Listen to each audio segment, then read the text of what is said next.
I'm Caroline McAuliffe. I arrived in Australia in 1995 from the UK. I had a varied career and quite fell in by accident into a recruitment firm or search firm that were looking to set up an interim executive practice. And you know, when you find that job that where all of your skills and experience come together to a point and it's a really good fit. And I started that boutique firm. That would be 17 years ago now. And then I was invited to start the Watermark Search practice with a partner 11 years ago, and have been placing hundreds of executives into interim executive positions with short-term expertise turnaround for a variety of different reasons that we'll go into. But Watermark, fantastic firm, because you know it was quite fledgling, you know, as an idea and a concept in Australia at that time.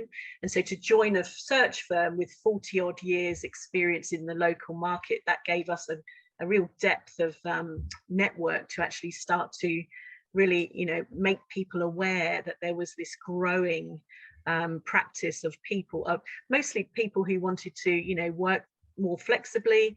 And we'll go into the demographics of that, but yeah, it's huge in the UK. This is it's a 40-year-old profession, and seen as such with its own professional association, and it has grown significantly here in Australia in the time that Jacinta and I have been running the practice here at Watermark, fivefold in fact. But yeah, really happy. Joanna, thank you. Ivani, thank you for inviting us along to have a chat, because it was really interesting for Jacinta and I to talk to you, Joanna, about, you know, those challenges for people returning to Australia. And you know, I mean, the pandemic in itself has created a storm of that, you know, return home. And likewise, you know, executives who we've engaged with and invited here previously are now looking to go back the other way, go back to their homeland. So there's going to be a talent, yeah, a war for talent, if you like, and I think it's being waged currently. So it's going to be interesting to have this chat with everyone about, you know, what's driving them back to Australia and what to expect when you land, basically. That's me. Hi, I'm Jacinta Whelan. I have been an expat. I was over in London, then Hong Kong, and then New York for over 10 years. It was a long time ago now. And I was in New York when Eleanor Douglas first started Advance, sort of in 2000, so a long time ago.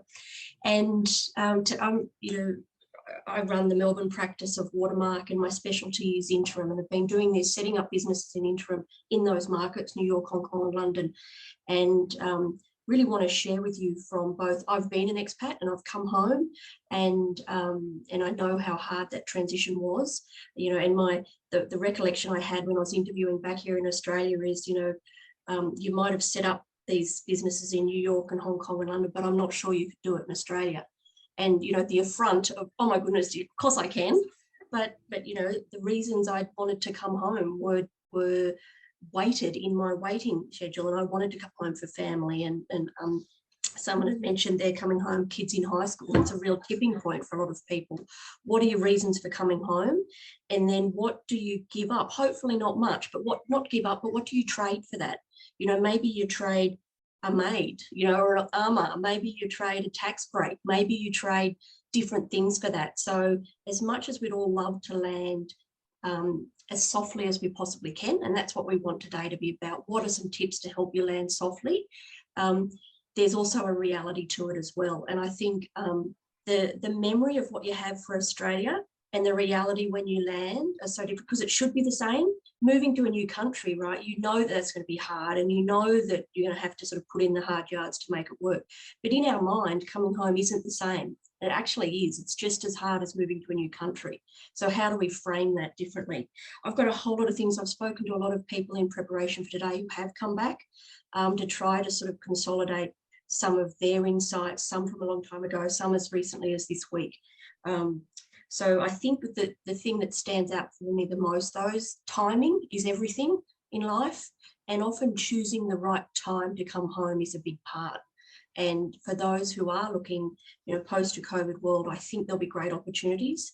And I think that skill shortage moment in time is a fabulous time that your skills might be valued a little bit more than when, there's no skill shortage and there's lots of people and so there's lots of things to think about. I wanted us to throw all that on the table, a lovely group to have a discussion around that. Karen, I've got some slides to anchor us, but we can't help ourselves and go all over. So let's ask questions and get into it. So as I was saying, Watermark Search, tell you a little bit about us. We've been around for over 40 years, but the interim practice, again, was founded 11 years ago. And we have the largest dedicated interim executive practice. We've really kind of invested in the practice here, and it stands us in really good stead to be quite unique in the Australian market, that we can offer both full executive search, retained search, interim executive search, and board search. So those are the three key practices that we manage here at Watermark. As I said, we established in 2009 the practice, and we now have 4 specialised partners who focus purely on interim executive, those shorter term placements. And we're currently executing around 200 interim assignments each year. And we cover both every sector, it seems, private and public, government, and also not-for-profit. So there's not an area that interim doesn't work in. So we're agnostic when it comes to sector. Where we are define what we do is very much the C-level functional level, so all the C-suite, and possibly the layer below, the general manager reporting to C-suite. So there's some great stats there. We've appointed, one CEO every 4 weeks for the last 40 years. And our interim business solves about 4 client problems a week currently.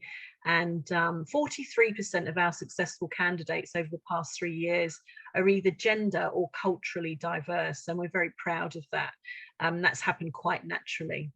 So yeah, we've got deep networks, we have international reach, we have a full research capacity, but I think what makes us different and unique is that very much the bespoke approach that we take to our clients' problems and solving their problems, because we have a full retained search service, but now and again, interim is proving, in fact, it's become more than the exception and crisis management tool that it's been, and more of an everyday utilization of sound interim executives in businesses.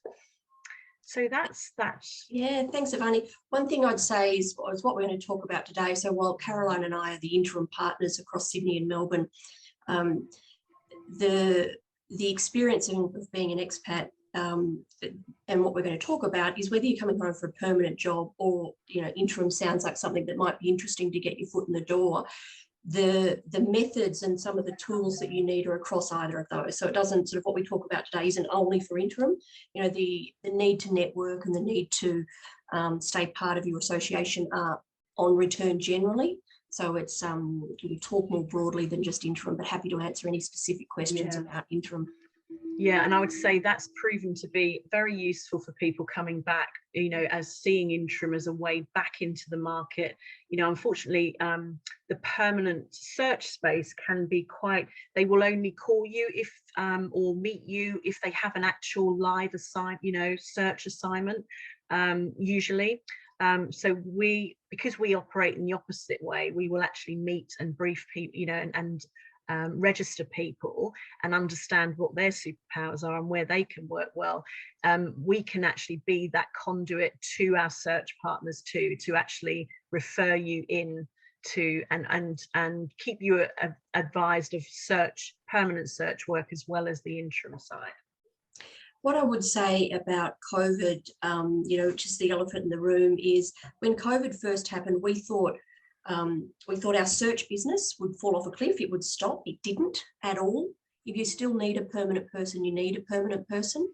Our interim business has just gone from strength to strength because the nature of our interim business is clients ringing us saying, we need to borrow talent. If you use the sort of David Ulrich's HR buy, borrow, build sort of terminology, we see our search business is where you buy talent, and that's, if you need to buy talent and have it in your business, you absolutely need to have it. if you need to borrow talent, more and more companies have said in an unstable or unknown environment, we just need someone to overhit the mark with some wisdom, some experience for the next 6 months or so. So it's almost given interim its time in the sun, you know, where people sort of legitimized it to a degree. We've been talking about it for a long time, but the funny thing is it feels like people have heard it for the first time.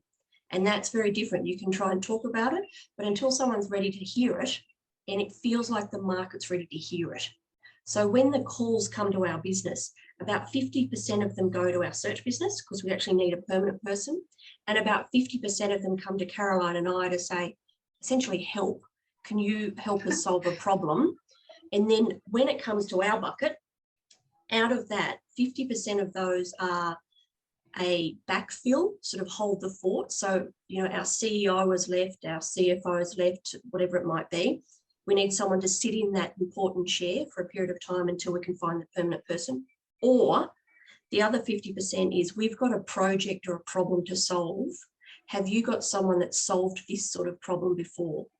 And so what we then, because that's sort of how they fall down, what we push back to people is, for interim, as opposed to search, tell us what problems you've solved.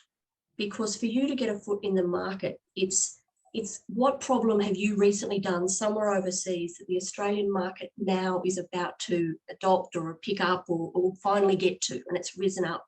And that's, I think, where the real beauty of what expats can bring. You're probably slightly ahead of the curve on some of the transitions or you know, whether it be cloud or all the different things that are happening. You might have done it a year or so ahead of your Sydney or Australian business counterpart. And so you could bring something to the table that the business really needs. And so it's how we package your skills, I think, is the really important conversation. Often when you're selling a permanent role, you're selling your sort of more generalist experience. So you're saying, you know, I'm good at leadership, I'm good at strategy, and you're going for roles where you've got runway, where you can grow into the role, etc. That's very different than our interim business, where what have you done recently that you stand out as better than anyone else to solve this problem? And we can, you know, there's whole layers behind that, but that in essence, I think is where Carol and I are really interested in expats or people coming home, because the market is desperate for some of these skills. And I think going into next year is going to be even more interested in, you know, the skill shortage and the great resignation and all the stuff we're reading about. There's talk that that'll hit here about March next year. And so when I mentioned before, timing's important. If people are on the cusp of coming home and you've done something recently, it has to be pretty recent. It's not, you know, I did an M&A 20 years ago, but what have you done recently that someone here could go, that's what I want? And so we get you to think about your skills slightly different. It's still the same skills. It's not dishonoring anything you've done, but it's just thinking about them slightly differently. So yeah, look, we kind of own this IP in this market. It's the annual Interim Executive Survey. So we send out a survey every year for the last 11 years to actually get some idea of the data in the market, to actually share that with everybody. This year's interim survey obviously came up. It was done mid-pandemic, so there were some interesting results there. And we've really termed it shaping, strengthening, sustaining. Those were the key kind of themes that were coming through from the surveyed interim execs who are out there working in the market. But some key highlights from that survey were that over 50% of the respondents cited emotional intelligence as a key skill sought from interim executives over the last year. And I don't think that's limited to interim executive. I think that need is required across all, you know, executives currently. So of course, the pandemic really has helped us reflect on, you know, the kind of leadership that we want now. And so that whole idea of emotional intelligence being key going forward is what that's the kind of leadership we're looking for now. Top attribute that an interim can bring to an organization is their depth and breadth of experience. You know, they're multi-business, multi-sector experience, that gravitas, that experience that they can bring, and yes, the emotional intelligence too, to actually wrap their arms around a team that are obviously hurting. It's the very nature of what we do, is that there's a crisis and there's something on fire and there's a team that are hurting, and so usually, you know, that's a very, you know, the emotional intelligence and that whole depth of experience is what our clients are looking for. The top 3 areas, business areas that will require urgent attention as we go forward, and that there will be skills gaps. And this is some of those areas that Jacinta alluded to, you know, that we see that there's going to be a war for talent. It's in that data analytics, IT, digital, cyber, and where that comes together with customer experience and service offering. So yeah, it's about, you know, really tracking very closely the executives that we have available with that skill, but also from your own point of view, we all have to be technologists. We all have to be really good across the latest technology. We all have to, you know, be learning ongoing, you know, no matter what function or skill, technical skill that we have or bring. I think, you know, technology is something that we all need to be across. So that's interesting areas. Business transformation and change management and specialist skills not available in-house are the top 2 reasons why clients are engaging interims. So I think change and transformation is the norm. You know, there's not anywhere that's not going on. So that's no surprise there. And yeah, when Jacinta talked about, you know, renting talent or hiring talent, our clients have got very savvy about the fact that, you know, you don't need that specialist or high level skill forever. It's probably for a very determined project or piece of work. And so interim you know, works very well when there's that need.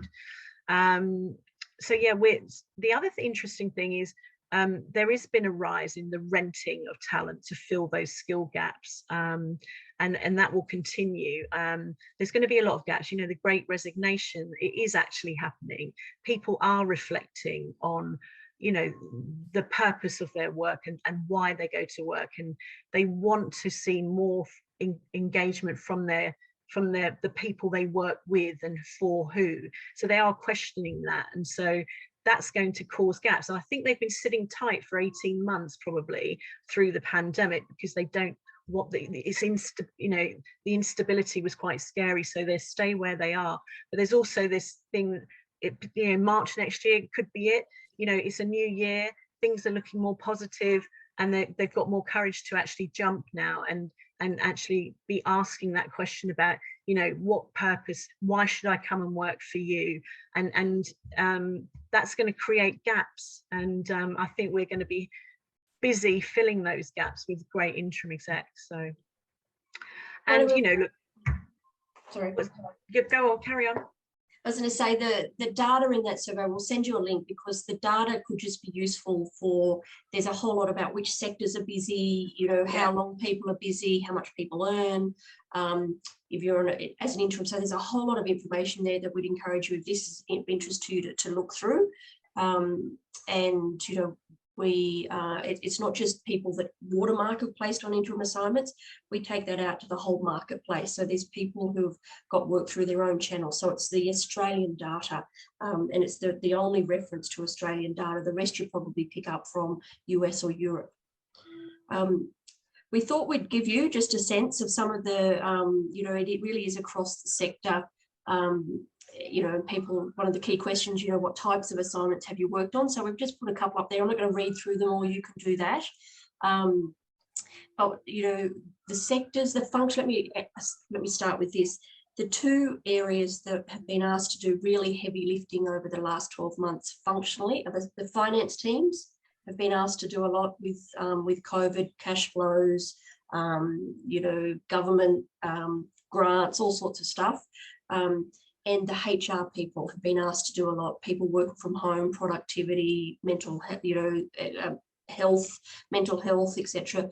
Redesigning the new office, the future. So those 2 functional areas are really busy.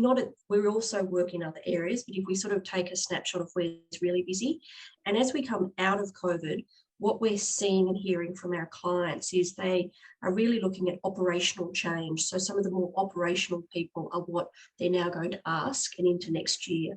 We're through the triage moment of the crisis, and we actually probably need to redefine our business model or our operating model so that we're fit for purpose for the future. So they're the skills that people are asking us for. And then within it, it usually falls down to a project that looks like, as Carol mentioned, something in data's really top of the list, org redesign's really big, anything that's sort of technology based is big. So they're the types of projects that we're seeing. These are sort of some of the sectors. We're going to zoom through these because you can look at them and see. That probably reflects the different marketplaces. Sydney's more financial services, as you'd know. Melbourne's probably more, potentially health and private businesses and private companies. So that reflects some of the work we do across those areas. These are some of the key stats, which is, I'll stop, Carol, you can do this one. No, well, actually, the current average daily rate is, around $1,400. And, that's another, thing that we'll talk about is, the expectation of REM when you're returning to Australia. But we'll pick that up a little bit later. So look, we're averaging around 9 months assignment.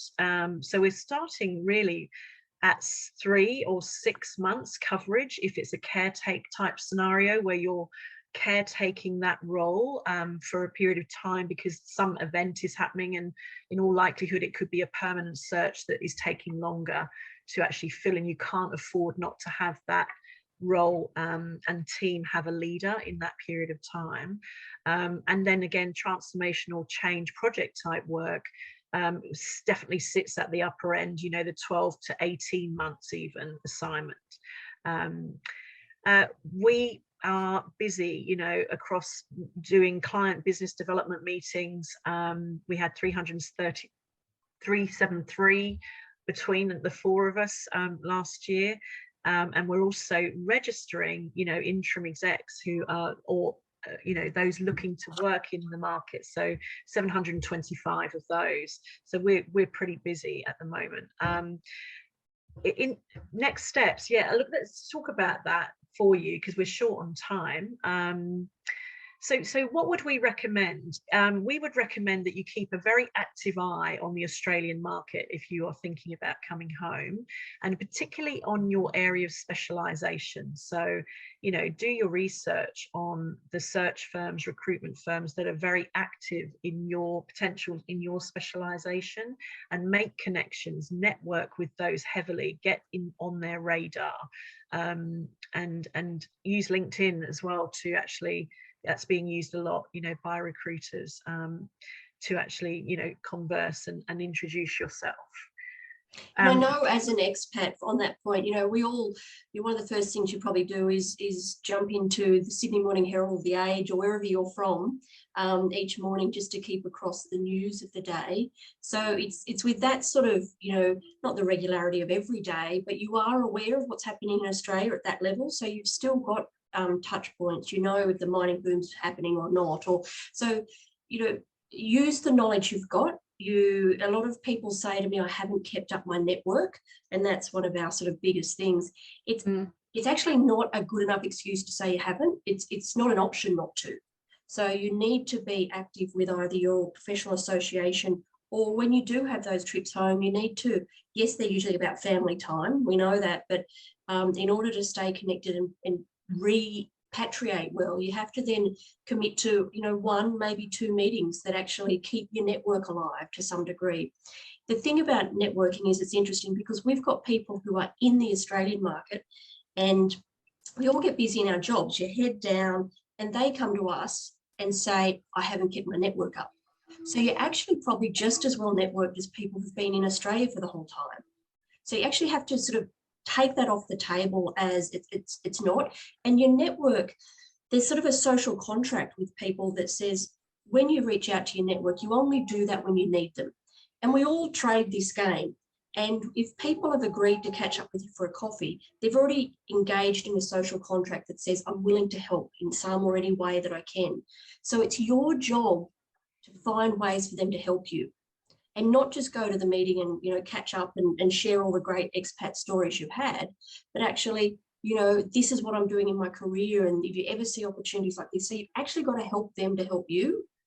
And it doesn't have to be a flood of network. It can be really strategic. And poor old networking gets a bad name because it's almost like you're supposed to drop your business card on the plane and hope that someone notices it. It could be 1 or 2 people a year that you connect with who are in your industry. And, you know, even if they're your level, they don't have to be the CEO yet, but you will grow up with your compatriots. So if you've got a friend who's the financial controller of a company and you're the financial controller in New York, you know, stay in touch with those people because you'll all rise up to be the CFO together. And that's how you network. You do it smart, you do it naturally, you do it what feels right for you.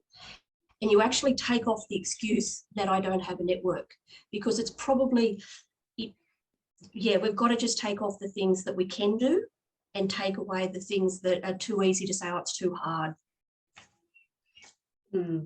And of course, advance and other bodies and engage heavily with those associations, perhaps your industry association, and really become visible. I think that's a good way of saying it, because I think you can sit on and you can be a member but you've really got to make an effort to actually become visible and add to the conversation that's going on, to actually become visible. So I think, again, you know, comment on things or put a white paper out or do something that catches people's attention.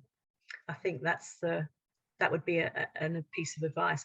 Being realistic about REM, of course, we always have that conversation, because in all likelihood, you know, you will have been on expat packages and all these nice things and coming back to little old Australia, smaller market, and not, you know, so there's got to just be a reality check there and realistic check about, you know, and we will be very happy to, you know, advise you on that and what we're seeing out in the market as well, to be real about it.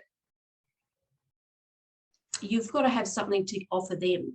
You know, and we all want variety when we in life, but it's also no one else's job to get you your job. You have to be the one to, you know, bring your skills to the table and help someone understand why your skills are important. It's not their job to say, I wonder what you did in New York, I wonder what you did in London. You have to package it in a way that they hear it. Now, but it's Caroline, have you got something to add? Yeah, I think also there's something around building trusting relationships before you even land. It's almost like find advocates in this market locally, build those relationships with the likes of us, because it's all about trust, isn't it? You know, we've had to build trust with our clients so they see us as trusted advisors, and so therefore they'll listen to us if we say we're going to put forward this person for this role because we've been in talks with them for some time, and we've also, you know, spoken to their referees, and we kind of know, you know, and they're definitely worth a chat. There's nothing like a referral, and there's nothing like a trusting kind of, you know, relationship that we have built with our clients.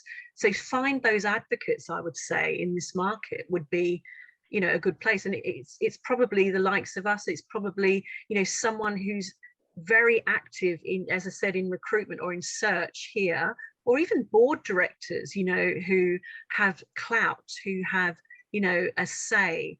If there's some kind of connection with your current employer or your current boss, you know, and they can actually refer you via that route, that's another way to actually have an advocate here in the local market. I'll add the big Shrek firms, which for those not in recruitment is the sort of the big five. Their own data suggests that you've got a 1% chance of finding a permanent job through them, and there's 5 of the big guys, so that gives you a 5% chance.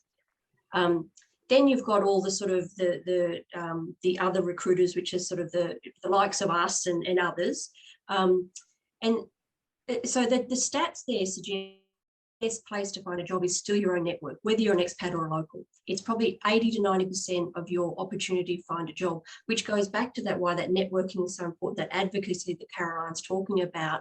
You know, you have to work that. You have to figure your way to do it.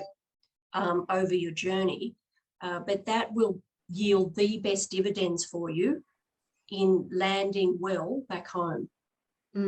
So timely with the 5% and those stats, because I think that needing to have a break and to have some space when you get home, the most soul destroying part of what we hear people go through is going to recruiters and constantly being told no. And so one of the things we've actually said as part of our advice is don't go to recruiters. Don't start there. Start with your network and then think about recruitment agencies, except for the ones that we've got to know that have an understanding of the expat needs. But the last thing I would like some of our returning Australians to think of is to start with that big five and even the smaller firms, because typically they will not find the right organisation that is looking for their skills. Probably the feedback that coming from the recruitment side, when people come back as an expat, they come back and they're not yet settled. They're still finding rental accommodation, and they come to us all over the shop, essentially. I'm just back, I haven't settled, the kids have started school, all this sort of stuff, and they hope we will solve their problem. You actually have to do some of the thinking and the calming and come to us with, this is my proposition.